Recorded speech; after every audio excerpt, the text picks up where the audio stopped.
सीतापुर में बसपा सुप्रीमो मायावती के भतीजे आकाश आनंद ने भाजपा पर जमकर निशाना साधा और भाजपा को आतंकवादी बताया।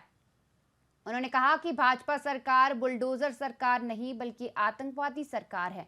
उन्होंने आवाम को गुलाम बनाकर रखा है, अब ऐसी सरकार को उखाड़कर फेंकना है।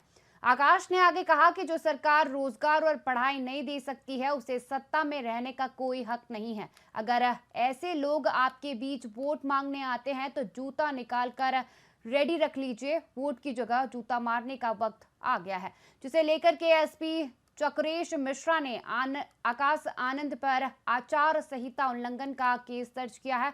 उन्होंने कहा कि आकाश आनंद ने अपने भाषण में हिंसा भड़काने की कोशिश की है।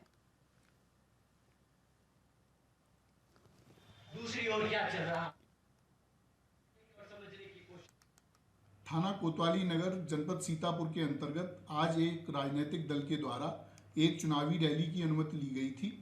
इस रैली में इस राजनीतिक दल के वक्ता श्री आकाश आनंद, उम्मीदवार महेंद्र सिंह यादव, श्याम अवस्थी, अंशय कालरा तथा रैली के आयोजक श्री विकास राजवंशी इत्यादि रैली में उपस्थित थे। रैली में वक्ता के द्वारा आम जनमानस में हिंसा भड़काने की कोशिश करते हुए असंसदीय भाषा का प्रयोग करते हुए वक्तव्य किया गया, जिसके आधार पर आचार संहिता के उल्लंघन का एक मामला पंजीकृत किया गया है। इसमें धारा 171C, 153B, 188, 505(2) तथा आरपी एक्ट की धारा 125 के अंतर्गत अभियोग पंजीकृत किया गया है। अग्रिम वैधानिक कार्रवाई की जा रही है। कि कुछ लोग उत्तर प्रदेश की भाजपा सरकार को बुलडोजर की सरकार कहकर बदनाम कर रहे हैं। अब आप ही बताइए, जो सरकार अपने गरीबों का घर उजाड़े, जो सरकार उनसे उनका घर छीन ले, तो वो क्या बुलडोजर की सरकार नहीं है? आप ही बता दीजिए। बुलडोजर की सरकार है कि नहीं, आप ही बता दीजिए।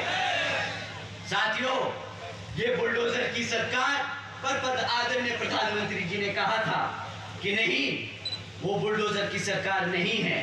तुम्हें आंखें खोलनी चाहिए और देखना चाहिए कि उत्तर प्रदेश में कितनी प्रगति हो रही है, कितना व्यापार बढ़ रहा है। तो साथियों, हमारे प्रधानमंत्री जी हैं, अगर कहेंगे आंखें खोल के देखो, तो हमने कोशिश करी, ढूंढा कि उत्तर प्रदेश में क्या चल रहा है। घर उजाड़ना तो एक कहानी थी, दूसरी ओर क्या चल रहा है, हमने वो भी पढ़ने की और समझने की कोशिश करी। तो साथियों, पाया कि यूपी आज पूरे देश में नंबर 1 बन चुका है। उद्योग में नहीं, अपनी बहन बेटियों पे अत्याचार करने के लिए देश में नंबर 1 बन चुका है।